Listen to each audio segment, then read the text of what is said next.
This is the first part of a conversation with Carmen Lane, who is located at the NTL Institute in the United States. My name is Roland Schuster. Welcome to the Group Dynamic podcast. Thank you for having me, Roland. I've been looking forward to this conversation and just kind of hanging out with you and ideas. We met each other in the first virtual HI lab of NTL, which I did join as a participant, and one of the two subgroups were led by you as an NTL trainer. I was very impressed by your facilitating style, and it was also new for me to dive into this whole area of the question of equality, the question of white supremacy issues, and at that time very in the air the murder of George Floyd. So it was very intense for me and very interesting for me to have you as a facilitator.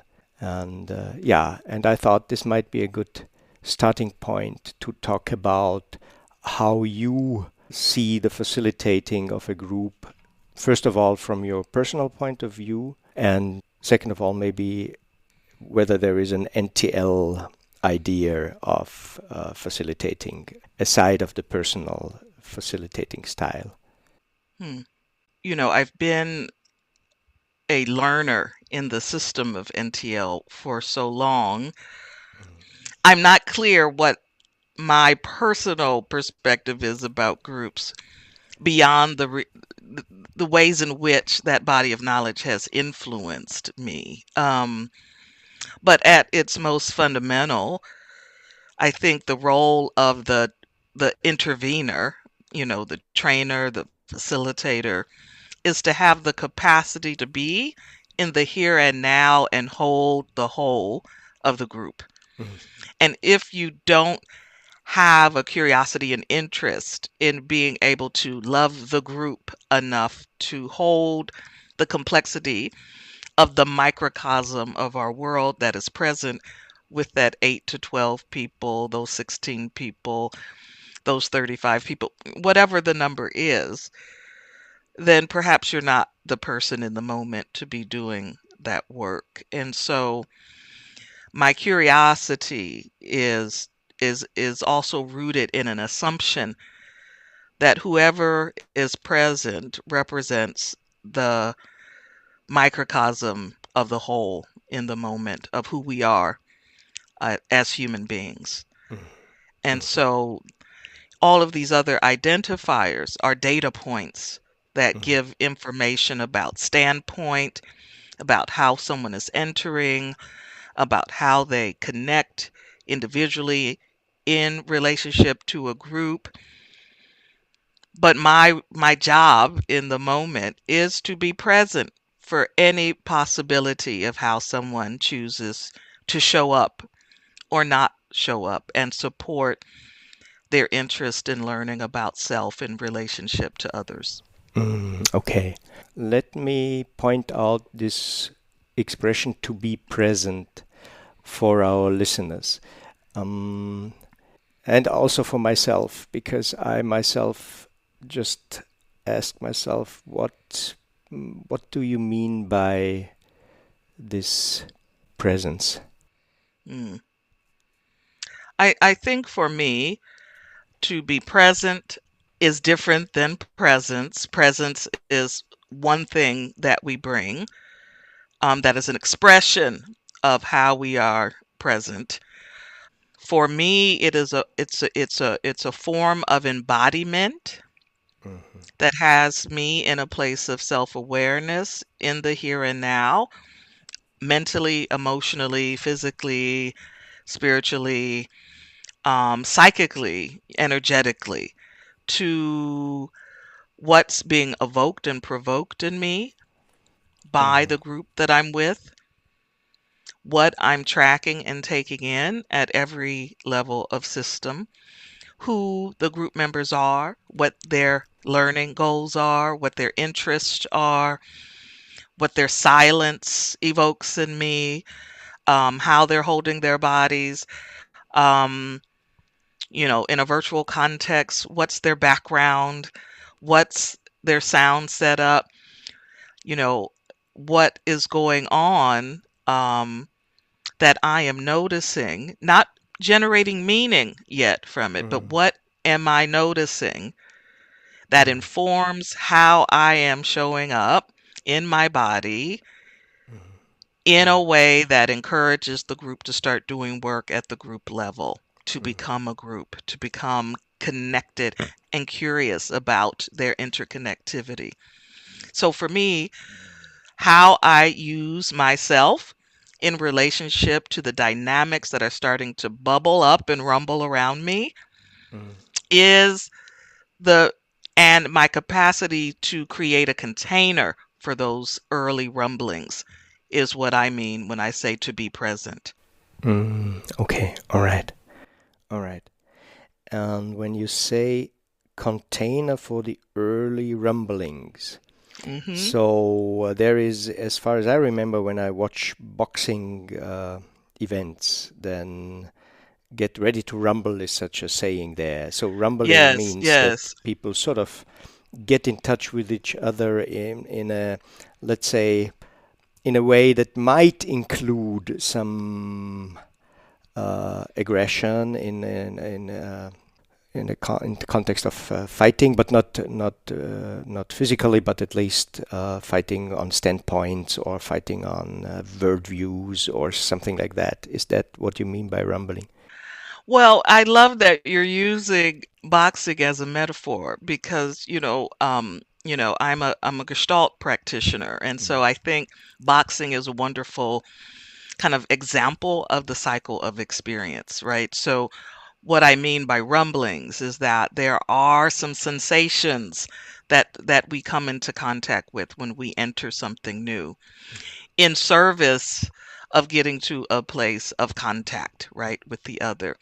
So contact in the context of group dynamics, depending on if it's a learning group or a boxing ring, is that, we are gathering and making meaning, early meaning of those sensations in order to understand how we will intervene and make contact. And so for the boxer, contact means one thing, but it is about changing the environment of the container of the ring. It mm, is about changing the environment of the group to intervene in a way that gets them to choose to have contact with self and the other. yeah, So yeah, creating those conditions, yeah, the rumblings are about what am I paying attention yeah, yeah, to yeah. support creating the conditions for the group to have contact with itself. I'm just thinking whether this being a container can be imagined. Let's say you are the facilitator and all the people of the group step in and start to rumble around. Could you give our listeners an example of a containment, or Mm, where you knew you were functioning as a container and why you knew you were functioning as a mm, container? mm. We're all contained, right? That's why we need to learn group dynamics, is that we all kind of have this experience of containment Hmm, that hmm, interrupts our ability to have contact with self. So a container, for the facilitator is a temporary, time-bound environment, right? That creates the conditions for experimentation and differentiation. And so for me, um, that is about taking the time to say what are the automatic behaviors yeah. of the group and what are the conditions that need to be created, which means the temporary container for some experimentation of, choosing behaviors and experimenting with new behaviors to support learning and awareness for the group. Ah, yeah, I see. That's an interesting dialectical point of view for container. So on one hand, a container or to be a container would be a good thing because the facilitator contains whatever things showing up and would, because of they show up in an early stage of the meeting of the group, would somehow maybe destroy the learning or not, or at least prevent the learning. And on the other hand, people are contained, and therefore the learning becomes a difficulty because they need to free themselves of their containers to and sort of get in touch or get into contact with each others, and so it's like to give the people the ability to leave their containers. You need to be, as a facilitator, a large container to give the security that is usually given by the containment of the individual. Yes. And I think there's something paradoxical in it because we're Mhm. all contained in a body. We're contained in our stages and phases of development. Mhm. Mhm. We're contained by a life cycle of, Yeah. birth, our lived experience to our deaths. So then the question becomes, what are we going to then play around with, Mhm. in these bodies, in these containers? And we're not alone, right? So we're surrounded by various systems, our family systems, our friendships, our partnerships, the places we choose to live, Mhm. Mhm. the places we choose to work, groups that we don't choose to be a part of, but we're connected to. And who are we in all of those different containers? And what is the place and space where we feel most at ease? What are the places where we feel that we are stuck and cannot move? What are those Mhm. containers where we feel that we are most playful? And some of this comes from feminist philosophy. Some of that comes from, basic kind of understandings of group dynamics and individual development and stages and phases. But, mostly it's this question of, who am I? Yeah. Why am I here? And what are the ways in which I'm preventing myself from being fully here? You know, Mhm. and that's not for me as the facilitator or you as the facilitator to discover, but it is our jobs to support the discovery for someone or the Yeah. potentiality for Yeah. one to discover that.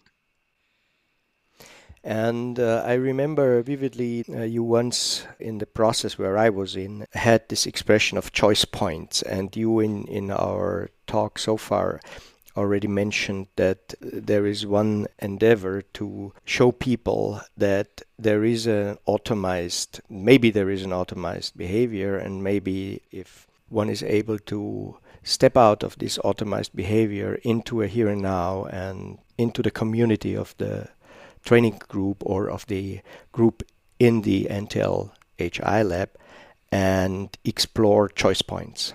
All of that is about risk taking, so the container is also about creating an environment that is safe enough. I don't believe in safety as a thing that an individual or two facilitators can create and hold, but there's a commitment to be safe enough to support anyone's experimentation. And there is an edge, right, to one's learning. There's an edge to what an individual or a group commits to in terms of experimentation. And there's also an edge in terms of, the level of capacity and awareness that the group has about itself. And, we all have been conditioned by the cultures that we find ourselves born into. And it doesn't matter if that culture is 200 years old or 3,000 years old. There are social messages that we pick up and ingest. And, until we understand that we have the ability to decide what resonates or not with us, we have to experiment with giving ourselves permission, right, to differentiate. You know, resistance style has purpose. It's not good or bad or negative or positive, but we have to understand what the edge is, our own edges, in service of our learning and transformation. that of self or the group or society. This was the first part of a conversation with Carmen M. Lane. I hope you enjoyed it. Stay tuned.